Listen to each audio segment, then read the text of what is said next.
Welcome back, ladies and gentlemen, to MMA on the Island, episode 18. We're almost at 20. Almost there. On the pod here today, Joe alongside Aiden to talk some fights. And this was a highly anticipated episode, UFC 296, right around the corner. As the time of the recording, we are just over 24 hours until the early prelims kick off. Dude, Aiden, how are we feeling? How are we feeling right now? I cannot wait. This is probably, I haven't been this excited for a card since UFC 268. And you know who fought on that card? Colby Covington, baby. It's been it's been 21 months since he fought. And after the comments he said yesterday, man, it really bothered me.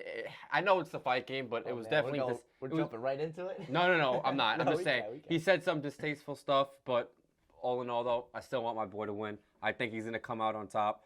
But we're going to discuss his keys to win. But before we do that, let's talk about the Friar Card song and Gutierrez.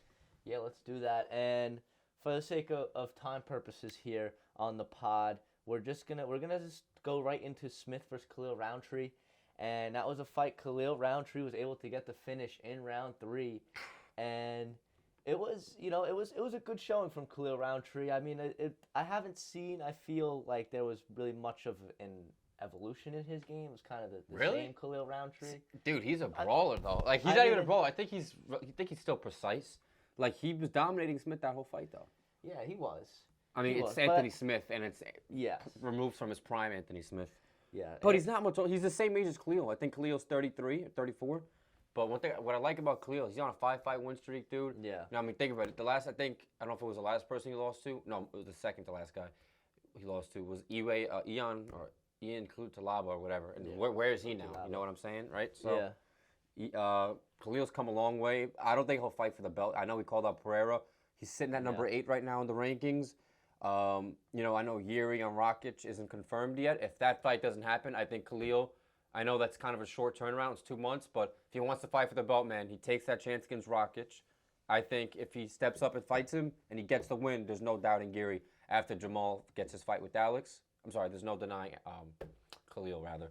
Because, like I said, he needs to fight a guy in the top 5. I feel like beating Anthony Smith in almost 2024 isn't indicative enough for a title shot. Yeah, he made that call out, and I was like, all right, Khalil. Like take a step back here. I mean, you got to respect it, but I do respect it. And his style, like, he's a brawler. He's entertaining. Right. But, I mean, for him to jump guys, like, obviously Jamal Hill coming off injury, he feels like, he's next. And they're slated to fight in May, June. So Khalil won't get a title shot until probably the end of 24. And that's assuming that he's going to win his next fight that would get him there. So he has a little ways to go. He does.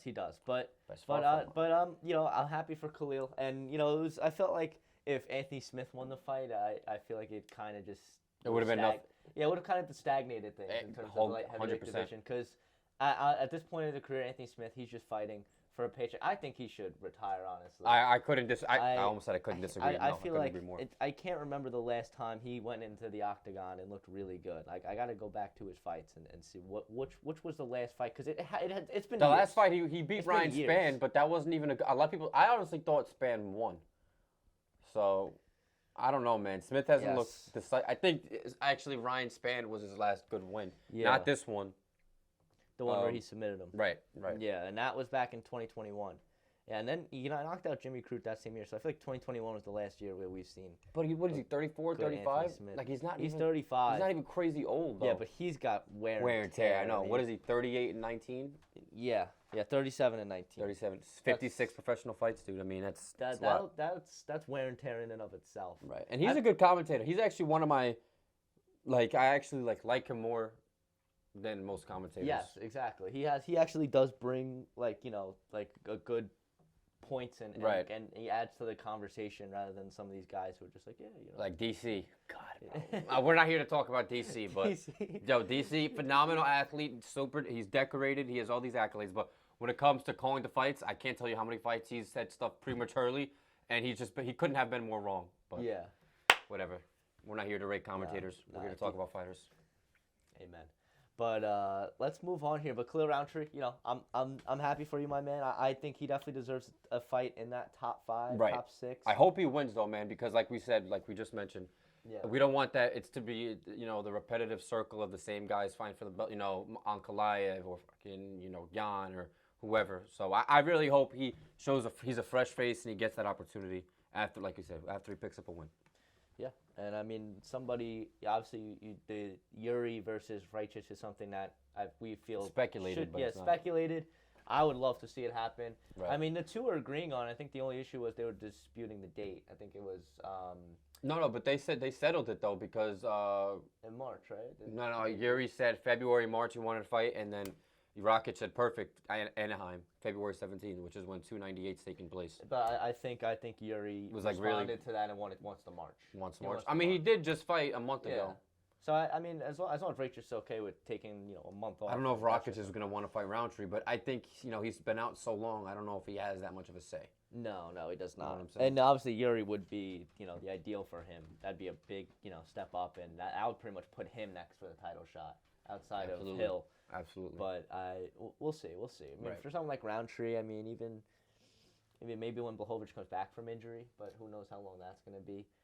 But there's options for Roundtree. There's options. So I don't think he should have too much trouble getting booked a fight, unlike some divisions where guys get held up. Correct. But for the main event and what for me, a snooze fest. I'm not gonna lie. I did fall asleep for some of this fight. Song Yadong versus Chris Gutierrez. Song Yadong getting it done, unanimous decision. It was a dominant performance, but was it an impressive performance for me? Not really. I mean, if when I'm looking at this matchup on paper prior to the fight, last podcast, episode 17.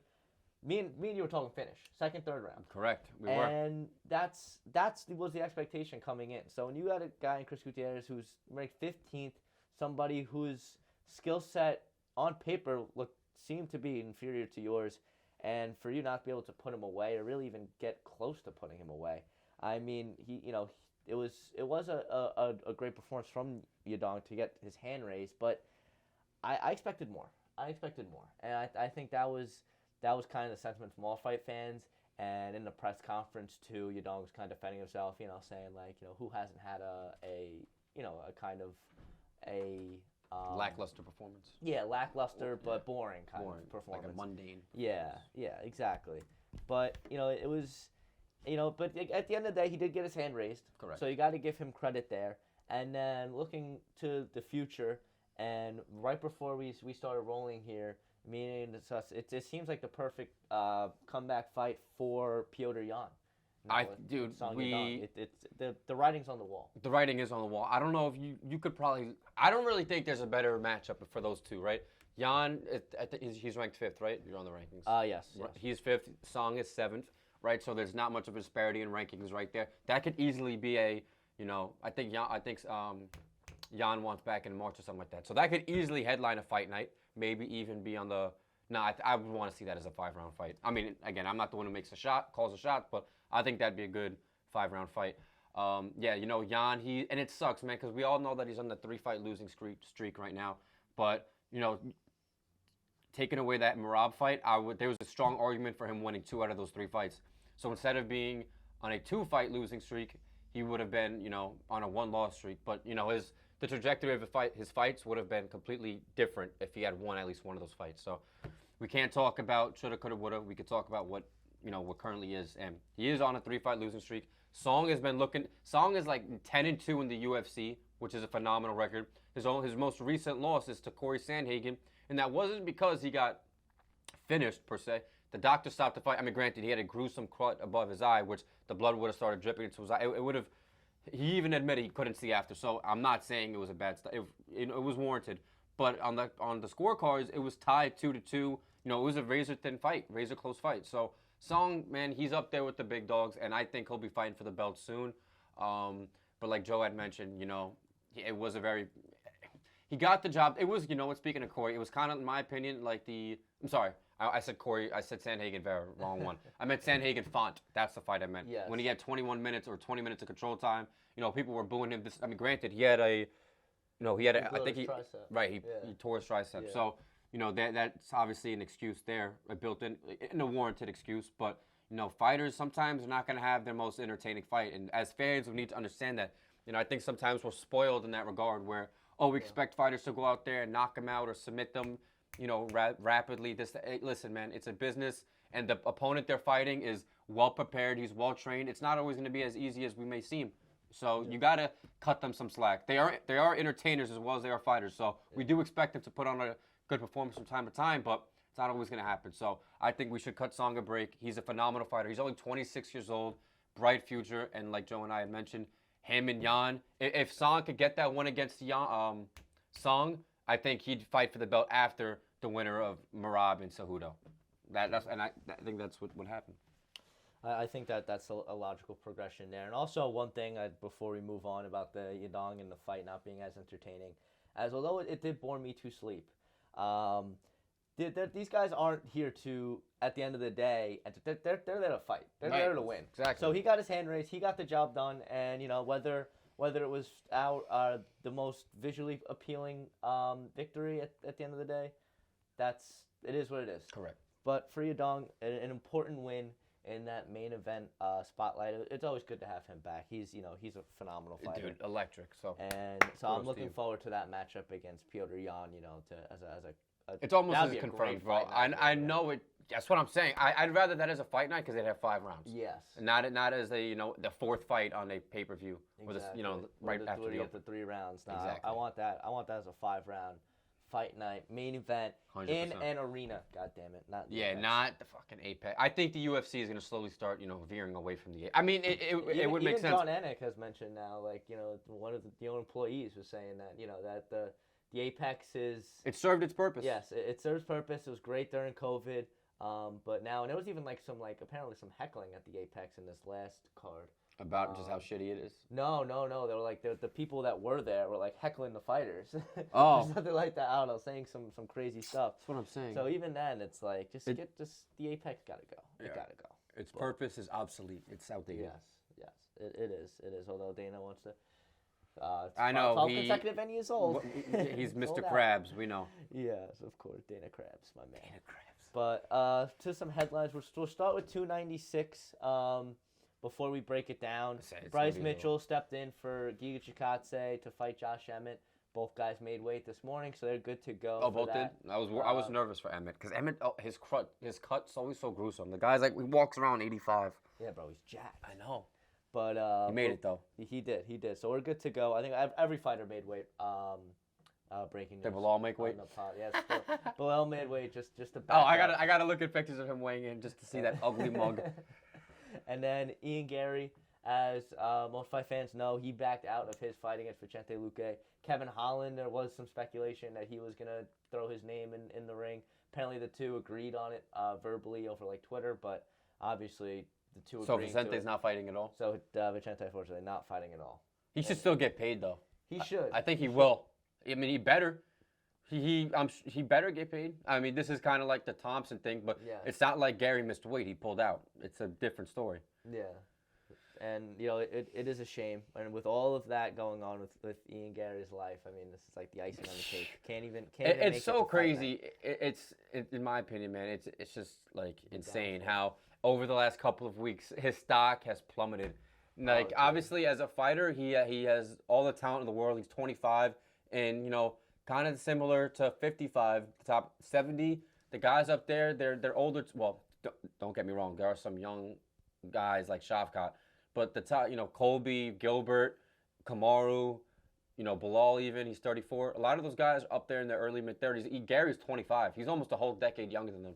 So as much as, some people don't like him, the guy has all the potential in the world. But, pulling out of a fight like this with pneumonia 2 days before the fight, I'm not saying he doesn't have pneumonia, but it just comes across as, how it's not a coincidence, rather, right? People don't think it's a coincidence that, he pulled out with pneumonia as he was getting all this, slack and hatred, the whole thing with his wife, and, Colby opened up with, how many people have F this stupid, such an idiot. But yeah, he wouldn't have survived on that in that press Oh, conference. So could you imagine how bad that would have been? Oh, my and the next goodness. press conference Ian Gary's at it, it's gonna be a problem. dude, he's gonna take some time off. Yeah, I mean, I don't listen, know. for can, bro. for his own mental health. But I mean, at the same time, I mean, he did fight 3 times this year, so he was pretty active. This would have been his 4th fight, so he was active.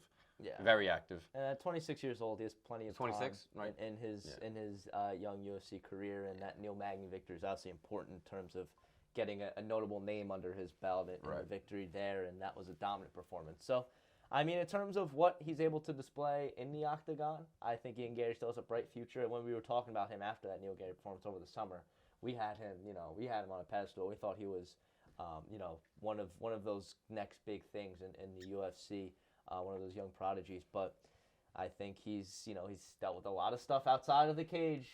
So, between getting kicked out of the gym and all this stuff with his wife, it's been a mess. So, Ian Gary, I think he needs to reset. Maybe this is for the best of him. But part of him does it to himself, though. And yes, absolutely. And I'm not going to sympathize with the guy because you think about it, like, the whole thing he said about Magny, and then listen, the female that he chooses to be with is his prerogative. Nobody's gonna. Well, I was about to say nobody's gonna judge him, but that's a complete lie. That's a complete lie. Listen, at the end, if he's happy, right? But you can't expect people to, especially after she published that book, right? Or it was an audiobook, whatever it was. You can't expect people, especially guys like Covington, who thrive off of any little bit of, I don't know, a discrepancy in the fighter. Type of thing. Exactly. You give him an inch, he's going to take a foot. Exactly. So, Gary, if you did have pneumonia, man, heal up. But if not, I think you need to have some tougher skin, man, because, these guys doing that is only going to build on the resume of, oh, look, he's not going to come to the next press conference or whatever. It's like people are going to think you're just going to pull out, or maybe not, like I said, not even for health reasons, but that you're not going to sit there and take the heat. Because all these fighters take the heat. So it doesn't exclude you because you're Ian Gary, so. Yeah, but so I think, but again, he's a young dude, so he does have some growing up to do, absolutely, and I think hopefully this might be a blessing in disguise for him because he's still a great fighter. So he is. He may not be an amazing person, but I care about what he does in the octagon. And in the octagon, he's exciting to watch. So that's my 2 cents. Fair enough. So more fight night announcements and just announcements in general. We have Drew Dober versus Renato Moicano, February 3rd. That's going to be a great fight. I want Dober to win. Dan Ige versus Leon Murphy. That's February 10th. Okay. And then Mohamed Makayev versus Alex Perez. That's March 2nd. Okay. And these are all fight nights. Not sure where they slate into the fight night in terms of where they are, in terms of main event, whatever the case may be. But these were some announcements. UFC 298. Volk Topuria, obviously. Merab Cejudo was finalized since the last time we spoke. Merab. And then Tai Tuivasa making his return versus Marcin Tybura. That's already slated. Those are 3 pretty solid fights. They are 298 card. I'm sorry, but just hearing the Cejudo thing, what? He's gonna be similar to like a Dan Marino in his respective sport, where he'll be the greatest player or fighter to never win a belt or a fucking Super Bowl. I mean, Dan Marino, he's accoladed, and these are for guys who watch football. If not, Dan Marino, he had a lot. He won an MVP. He had a lot of touchdowns, all that, but he never won the Super Bowl with the Dolphins. Rob, he's fighting all these guys. He just beat He's beaten his last 2 fights. He's beaten 2 former champions, right? If he goes out there and beats Cejudo, that's 3 former champions. And so in those, this is saying he wins 3 victories alone, right? Those are against 3 champions. So you're cementing a legacy already, but you have no belt to show for it, right? You're empty-handed. Dude, I'm gonna punch myself in the face out of frustration. Watch. I guarantee he'll beat Cejudo and then he'll lose to like Vera or something like that. And like he fought all these contenders just to never get the belt. I hope he gets the belt, but my gut's feeling telling me he's not gonna get it. But I hope he gets it. It's just pissing me. Like, how many more people is he gonna fight until he fights? Like, is the belt even matter to him? This has to be it. This has to be it. What? He's gonna fight Cejudo and then fight Umar or something like that. Like, there should be. He was already deserving of it, but the whole storyline with O'Malley and Cheeto, that I thought he was deserving of it after he beat Jose Aldo. I know it was a snooze fest of a victory, whatever, but it's Jose Aldo, man. Like certain guys like that, doesn't matter if you beat them pretty or not. It warrants you a title shot. Yeah. Jose is arguably, arguably the best featherweight of all time, but I think some people have him below Volkanovski. But even still, he's top 2. Right, exactly. So he needs to. And then he dominates Petr Yan. Like, I don't know what more you want him to do. Dude, exactly. So I mean, he's fighting. They're fighting in what, February, right? Yeah. So after that, he could fight. You know, he'll fight the winner of. I mean, to cut you off, but he'll fight the winner of what? O'Malley and Vera, hopefully in the second half of the year, because, like I said, he can't fight once a year again like he just did this prior year. Yeah, and I feel like Merab, as what I was getting to before, is he's kind of become a victim to the kind of storyline and narrative matchmaking that the UFC takes sometimes, in terms of the fact that it's not who's most deserving, but who is going to bring in the most money. And I think that's where Merab has fallen short, and I think he's doing a better job already. We're seeing him promote this Cejudo fight, because Cejudo absolutely butchered Merab's name. And then Merab had a whole little thing on Instagram teaching him how to say with the glasses and all that. Yeah, it was great. So I think if he needs to continue doing that, he needs to continue making himself a promotable fighter. And if he can go out and beat Cejudo the way that he beat Petr Yan, there's nothing's gonna be able to stop him from getting that next title shot. But that's gonna be a great fight. 298 already shaping up. I wonder who opened up as the favorite. Adam Merab Cejudo. I don't know. Check that out. Yeah, I'm look that up. But for 299. We have a few announcements.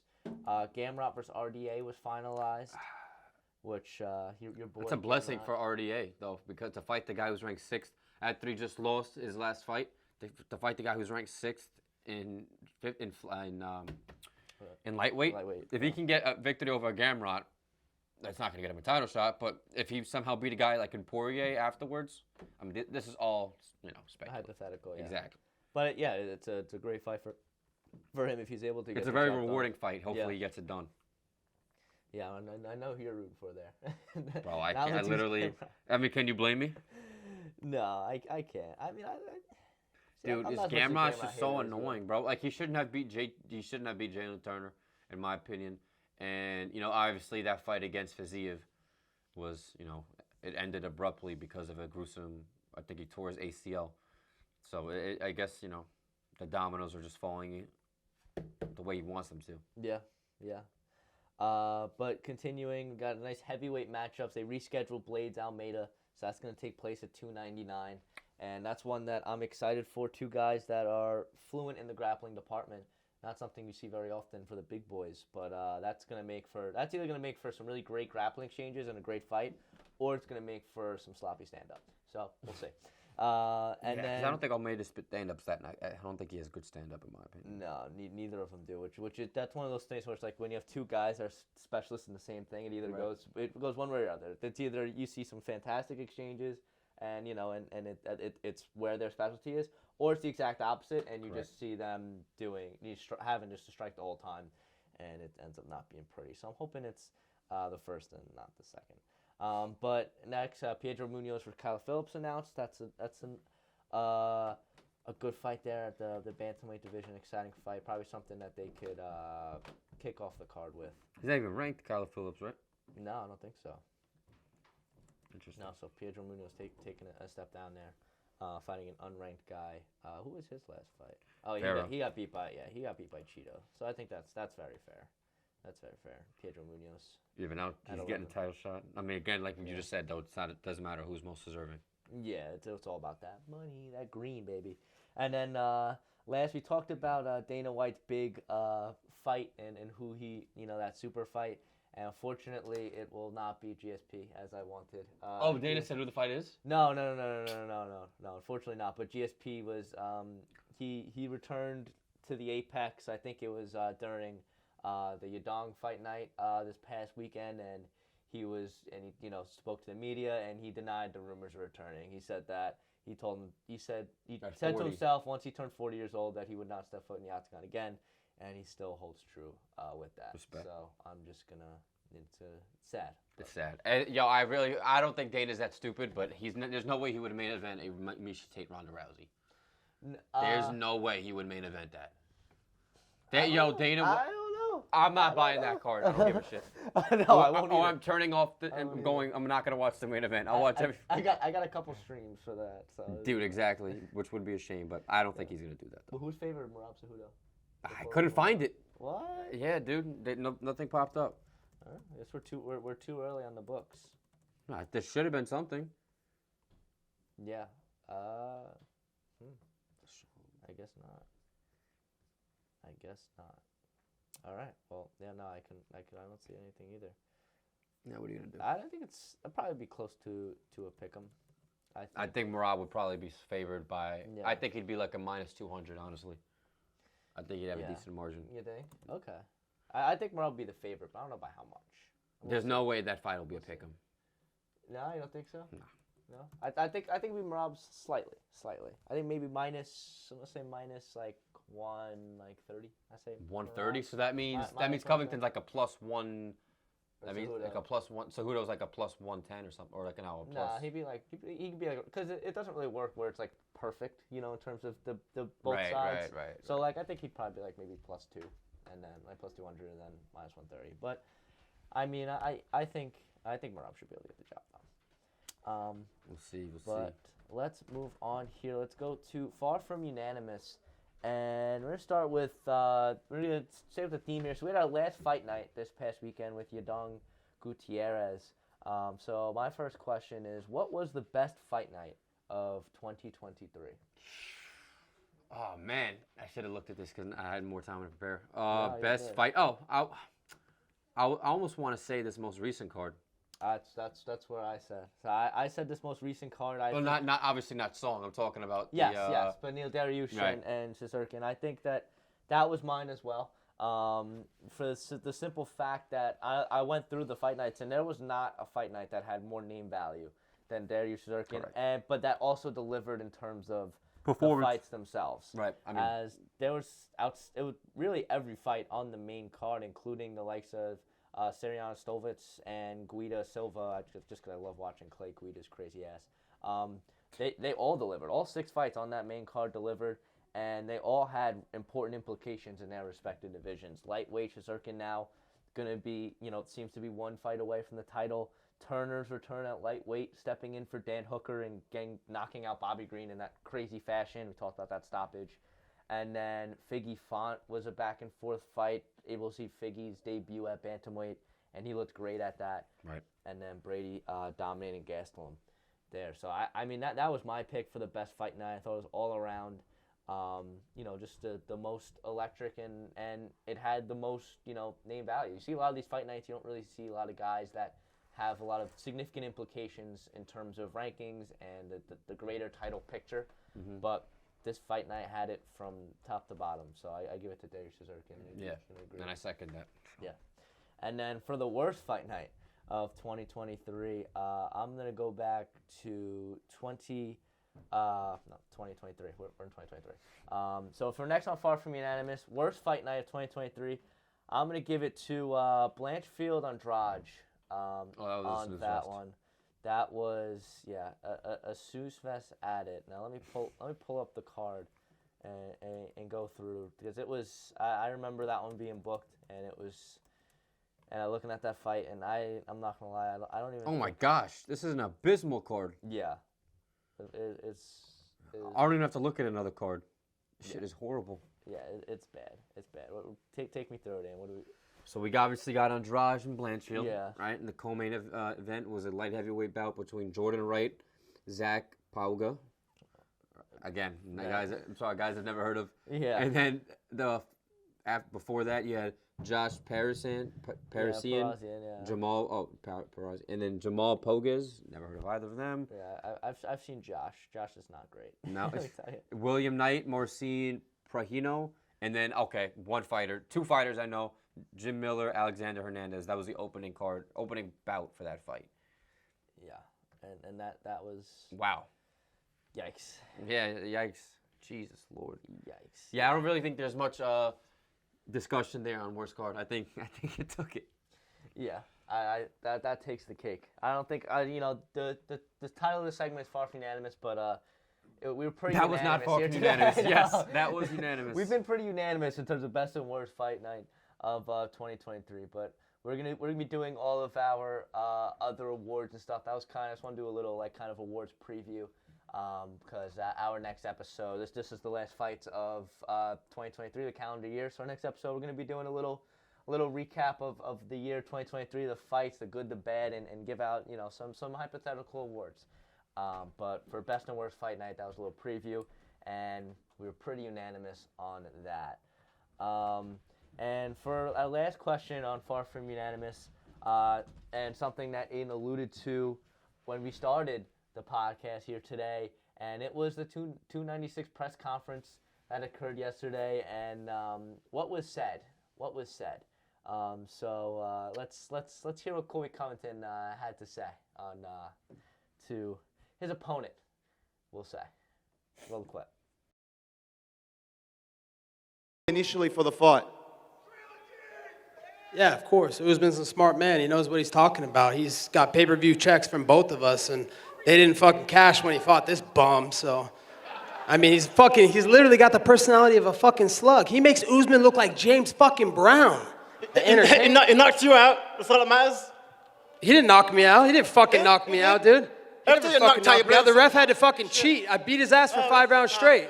Everyone's a cheat when you get You knocked got your out, ass right? beat the first time, the second time, you're a Then you get bum. knocked the fuck out after, Bro, right? you're a fucking idiot. Then you get dude. knocked You the might fuck be out the after, stupidest right? guy on the UFC roster. Literally, you're so fucking stupid. On Saturday night, I'm gonna bring you to a place you never want to be. I'm gonna bring you to 7th layer hell. Okay. No, I'm bringing you to 7th layer hell. We'll say what's up to your dad while we're there. Oh. So words were said.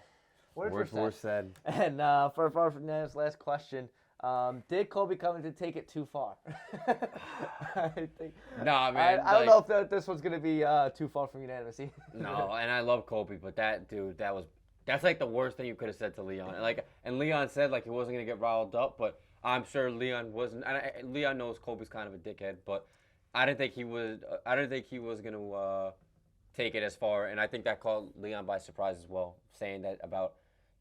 He's gonna drag Leon to hell, like where his dead father is. That's not verbatim what he said, but it was along those lines. I'm gonna take you to the 7 layers of hell, just like and we'll stop and see your daddy or something like that.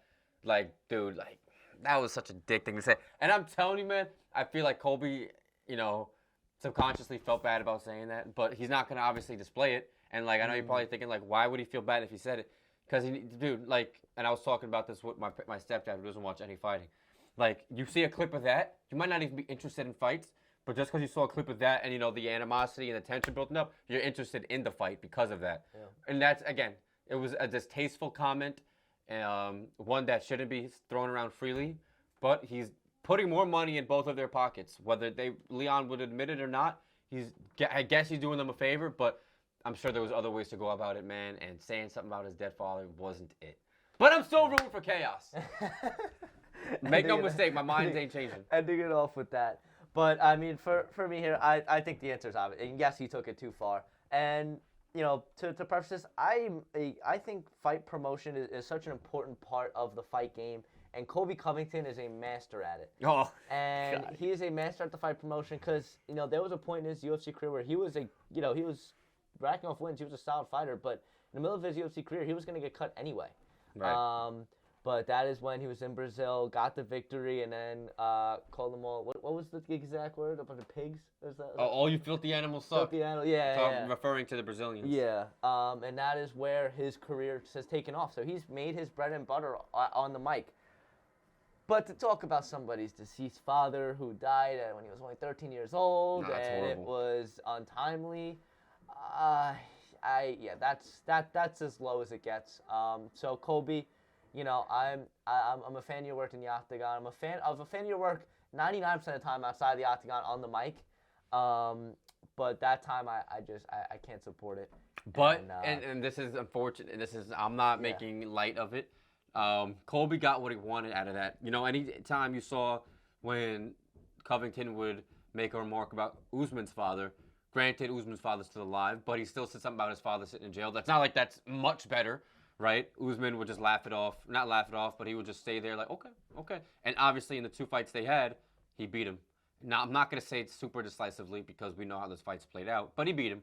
And, Covington wanted an arousal out of Edwards because he wants him to get emotional, and when fighters fight with their emotions, sometimes they don't perform as well as they can and should, right? So I think Colby is cool, calm, and collected, but that might have just ignited a fire under Leon's butt. And, that might lead to more damage done. I don't know, man. this is oh gosh, It also garnished a significant amount of press. So again, It does. It is going to provide some monetary value. I for both guarantee this guys. card is gonna have over 1 million pay-per-view buys. I think so. And I don't know what like the average is. I think it's a stat. It's a pretty stacked card. So I think that outside of even the main event, Even Mitchell and Emmett being promoted to the first fight, that's still a good like opening card. That's a great opener. I mean, I'm surprised that was a prelim fight. You got the 6 and the 10 guy fighting. Like, I'm not disputing that. That's good. I mean, you go even to the early. We will get into all of this, but even the early prelims are stacked. So it's just it's a crazy fight card, and Kobe. He did, he's promoting it. Is he promoting it the right way? He's promoting it the most ethical way? No, but I mean, at the end of the day, he's this is the character. He's not an ethical man. This so. is the character that he's built for himself, and he's dying on his shield. So I respect that. Whoa, But we'll see how- let's not say he's dying on his shield. He didn't lose yet, He's Joe. going down on his shield. He's going down. Well, we'll see. Keyword yet. No, So, bro, my stop. pick. I'm My telling pick. you, I'm gonna punch my TV screen if he loses. Boy, we're gonna be watching it right here tomorrow night. So We're gonna be watching it right in this basement. yeah, so right here. So this is honestly, I'm gonna have to get a live. I'm gonna have to have the camera on. I'm gonna have to get a live reaction. Yo, bro, I'm telling you. But It's gonna be let's not stressing, think negatively, stressing. though. Yes, positive thoughts, happy thoughts. Yeah. But let's move on to Champ or Chump here on the podcast, and we're gonna go with the guy who headlined the card last week, and the man Song Yadong. Oh shit, what's funny? We just talked about it. Yeah, we'll start with you, my man. Champ or Chump for my man Song after a lackluster performance on Saturday night. Well, like I said, just a couple minutes ago, I think Song will be a champion, and I think his age, well, not the 30. Bantamweight's still a relatively youngish division, so I can't really say his age is a big factor. But he's, 26. He's so young, so much potential. And like I mentioned, his most recent loss is to a guy in Sandhagen who they had a pretty damn good close fight up until the doctor had to stop the fight. Man, I think Song has all the potential in the world. If he can go out there and beat a guy in Peter Yan, which I'm confident he can, right? I think, Yan's boxing might be a tad better, but I think both of them have, tremendous boxing skills. So I'm not ruling Song out. Personally, I'd probably favor Yan to win though, slightly. As much as I hate, I don't want to say it, I would, just because of how good Yan is, man. And I'm not gonna, go on the whole tangent about his losing streak, but everybody who's watched Peter Yan fight knows he's such a good fighter. So if Song can get out there and win that fight, man, I think he could honestly go out there and beat a guy in O'Malley and Vera. I really do.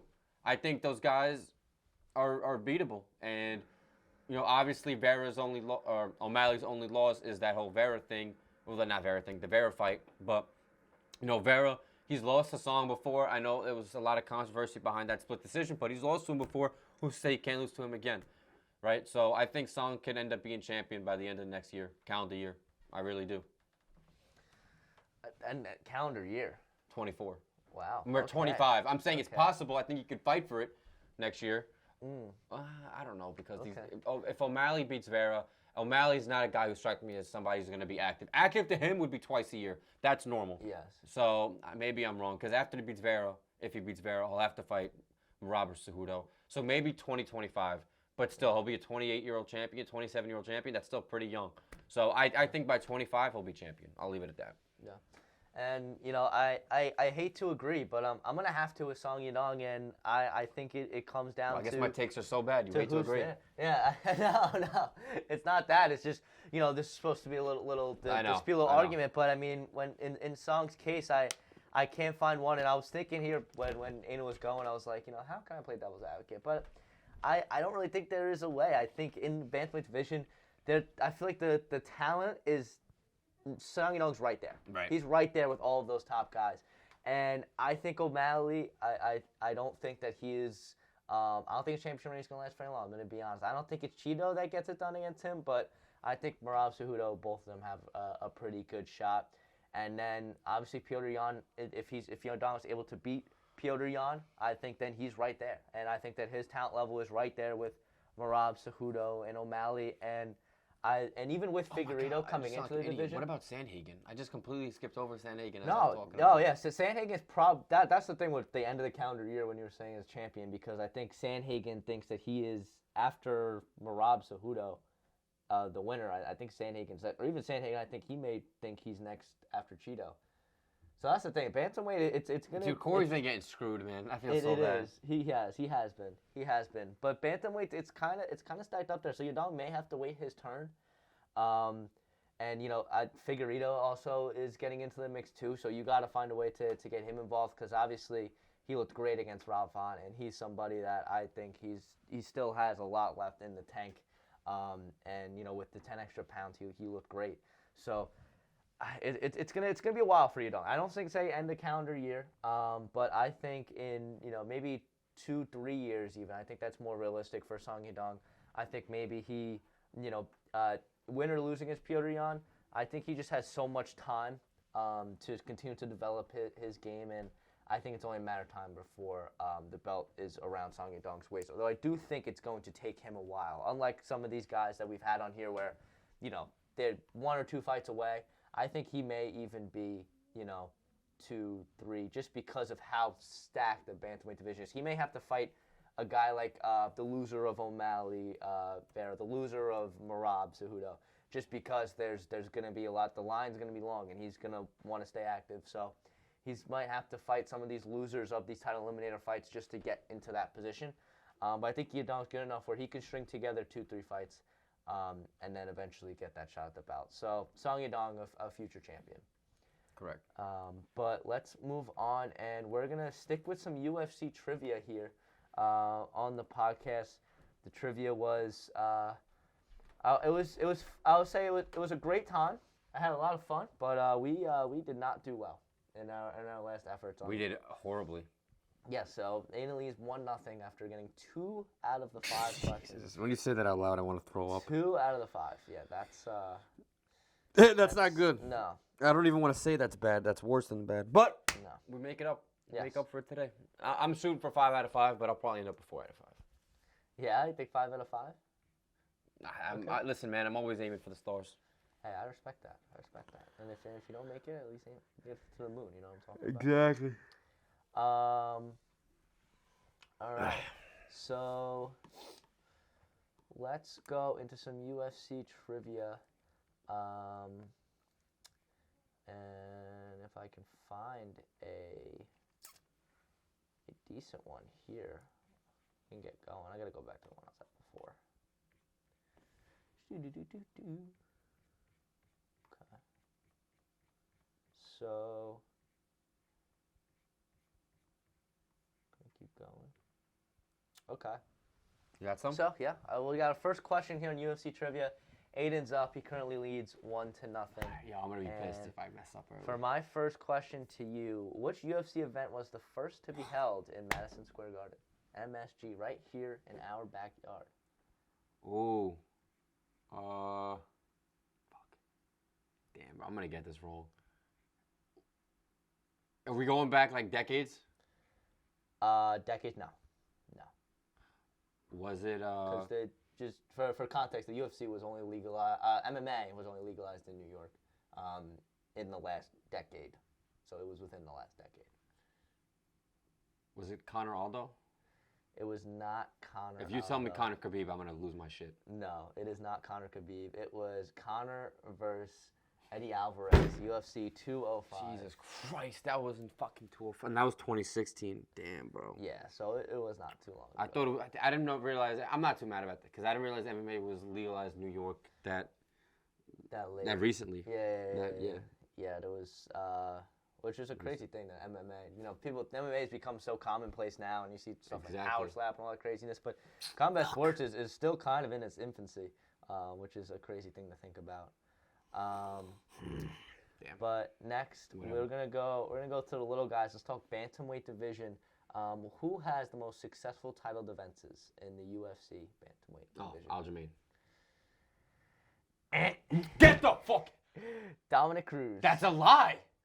That's you're lying on my name right now. There's no way. Aljamain has the most defenses. There's no way. Cruz, bantamweight. Title defense. Yo, there's no, and I said that with confidence because there's no. I thought Aljamain just surpassed him. Listen, we're gonna verify the information. WEC doesn't count. We're gonna verify the information here. I'm verifying. Wait, so there wasn't even an answer. You were just assuming it was DC. Well, no. I'm getting this off of a site. I'm making sure. I'm fact checking. God, bro. Okay, so UFC, he had one. It was title defenses. So he had the belt. He beat Uriah Faber. He beat Demetrius Johnson. So that's 2. And then, he didn't have the belt there. So did you win it technically? See, let's look at this on another side. Bro's making me sound like I'm wrong. I'm telling you, look up who has the most defenses in bantamweight history.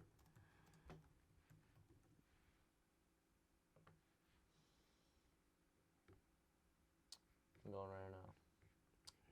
We got our second sources here.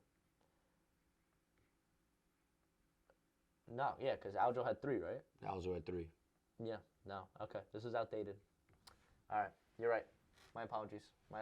I was like, bro, there's 0 shot. I'm wrong. Because when you said Aljamain, I was like, wait, I think you like. I was like, yeah, I don't. Because if you count WEC, then obviously Dom Cruz had it. He had a bunch of wins. I know, but that beforehand, yeah, he had like 4 victories. But that has to be outdated. Yeah. That is outdated. All right, so 1-1. So one. I'm almost tied at where I was last 2. week. There you go. You're one away from tying the. Jesus so 1 and 2. Christ. So apart for the confusion, website's a little outdated. But let's keep going here, and this is an interesting one. Who has the most Fight of the Night awards in UFC history? UFC Fight of the Night award. I know who I want to say, but I think I'm going to be wrong. Fuck. Well, you said Fight of the Night or Performance of the Night? Fight of the Night awards. I'm going to go with Gaethje. It is not Justin Gaethje. It is. If you tell me Oliveira. Mr. 305, Nate Diaz has the most Fight of the Night awards in UFC history. Bro has fucking 14 losses. He's been in some wars. Whatever. All right, so one for 3 now. Let's keep moving. I want these to be fair. Okay. Yeah, it's all right. Don't worry, Joe. When your turn's up, I'm gonna ask you some more questions. Yeah, it's all right. So who won the 3rd fight at UFC 103 and okay.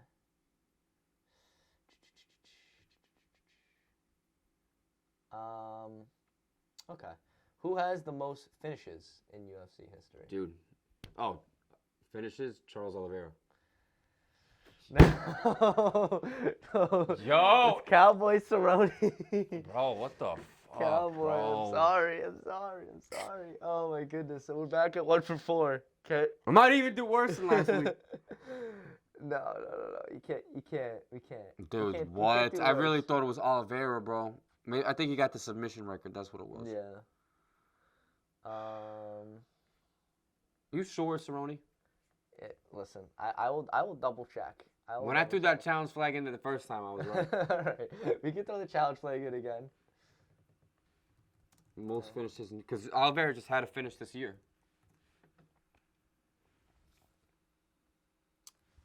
What? Yo, Yo! I can't trust this website, bro. Look at him. He's My trying to screw sources me. are horrible. Dude. Yo, I got some time. Yo, this is bad. Yo, I need to you know what? I gotta do this prior. I need an apology. No, you know what? I apologize. I sincerely all right, apologize. brother. You're right. Don't worry about it. Charles Oliveira is the correct answer with 20. And Donald Cerrone isn't even second. When was this? Joe, are we serious right now? I need new sources. This is bad. Get the fuck out of here. All right. Listen, last. Good thing I said fact check that, because I was like, Yeah.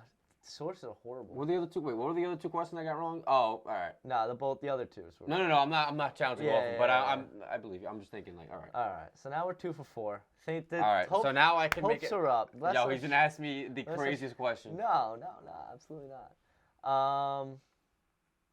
Okay, so you asked me. You asked me if fastest finish in the men's UFC. last week. Don't ask me the women. So let's go. You are how a long, dick. How long did it take Ronda Rousey, I'll give you the name, to get the fastest finish in the UFC women's? Oh. Fuck, it's either 1 or 2 numbers. Oh my god, I'm gonna get this wrong. Here, look. Is it 9 seconds? It is not 9 seconds. What was your second guess?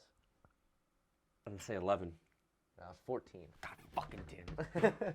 Yo, you're a dick. All right, I'm gonna cook up some hard questions now. Yo, because like you didn't even give it. You.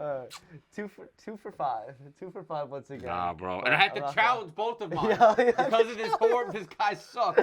Guy gets his sources from fucking Mickey D's. Nah, yo, anti-maximalist. Yo, last week he did me well. This week, this site sold me. Bro. This site sold me bad. It was really 14. Are you sure it's 4? And I'm telling you, sure it's 14 seconds? Because I actually just saw a commercial with her recently where she said, maybe it wasn't UFC. UFC women's history. All right. Let's see. That was 14 seconds and March 15th against Kate Zingano. Yes. Okay. So that one is correct. That one is correct. All right, nah, because I'm about to. I'm not even gonna use these sources. I'm gonna come up with my own questions, and I'm gonna have the factual proof to back it up. Okay. Let him cook. Let's see. You're already gonna hate the first one. I can't wait. I'm excited. But no, honestly, like if you know your history well enough, you might be able to get it. I doubt it though. We'll see. I'm looking forward to it. Alrighty. How many fights, right? Because we all know the Blessed Express has longevity. Yes. How many fights has the Blessed Express have had in the UFC? Oh, wow. Holy shit. This is going to be a shot in the dark. Not wins, total fights. Yes, total fights. You know, be generous. The guys he's lost to some of them 2 times, 3 times. So yeah, so he's been there for a while. This is actually a fair question. Can I get? No, it is. Can I get 15 fights, Aiden? 15 fights? 15? Joe, are we counting what type of numbers are we using? The answer is no. UFC. He has 28 fights in the UFC. 28 fights in the UFC? His record's 25-7. He went into the UFC at 4-0. Oh my god. Where the fuck did you get that? Dude, he was on like a 12-fight win streak at one point. I did not know he had 28 fights. That's absurd. Shout out to Blessed Express. Shout out to the Blessed, baby. He might pass. He's 31. I don't know. I think we just discussed this last week. What, Jim Miller has the most fights at like 40? Yeah. So he needs 12 more fights. I mean, it's feasible, but we'll see. He doesn't believe me now. No. I'm looking at how many fights Jim Miller has in the UFC. All right. But yeah, and I'm sure some people probably wouldn't have gotten that without looking it up. Yeah, 28. Damn, 28. Good for him. That's insane. Oh, you know what? This is another good question. 41 times, Jim Miller. 41. All right, you ready? Yeah. You might be able to get this one. Okay. How many victories in the UFC does Conor McGregor have? Victories in the UFC Conor McGregor have? Oh boy. Okay. You gotta think it's wrong. He's been around for a while, but Debut. Holloway, Poirier originally. What the? Oh. Uh-oh. Got the fight that got him to the belt. Aldo.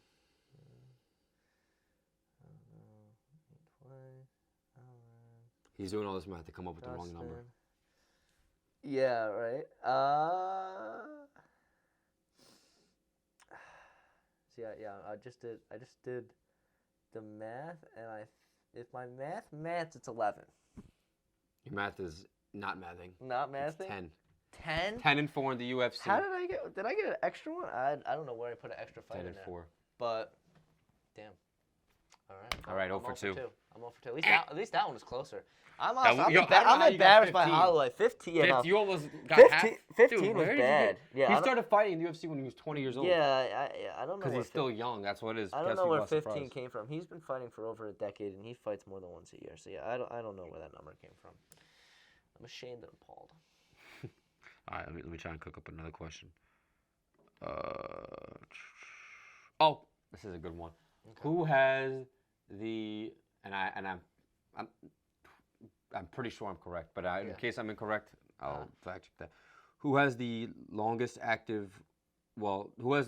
win streak in the I'm gonna give this away when I say this, but whatever. I already started. Who has the longest win streak in the welterweight division of all time?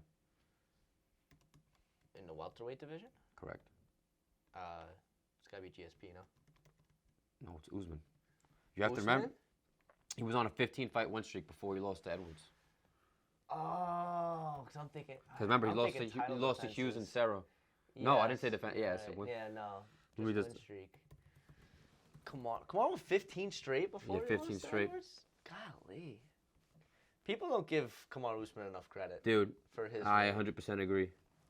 It wasn't. You didn't have some. You had some pretty boring fights in there, but to win 15 consecutive times, well on your way to your 16th before getting knocked out, it's insane. Give that man some credit. He said, I just looked him up. He said, pure savagery in that press conference. Damn, that's what Usman just tweeted. Yeah, he's right though. You know what? And as corny as Usman is, man, I'm always gonna root for. Unless he's fighting Colby, I'm always gonna root for Usman. And even if they have a trilogy and Colby says something that's a little more distasteful than the last, I might root for Usman.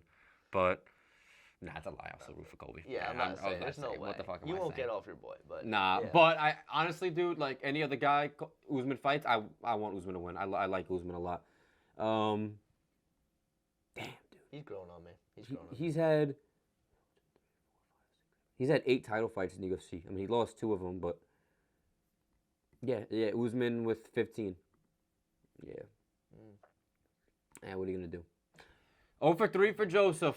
All right, moving on to question 4. I need to go 2 for 2 if I want to tie, or else I'm going to be down 2-0 in our new trivia segment. All right. Struggling right now.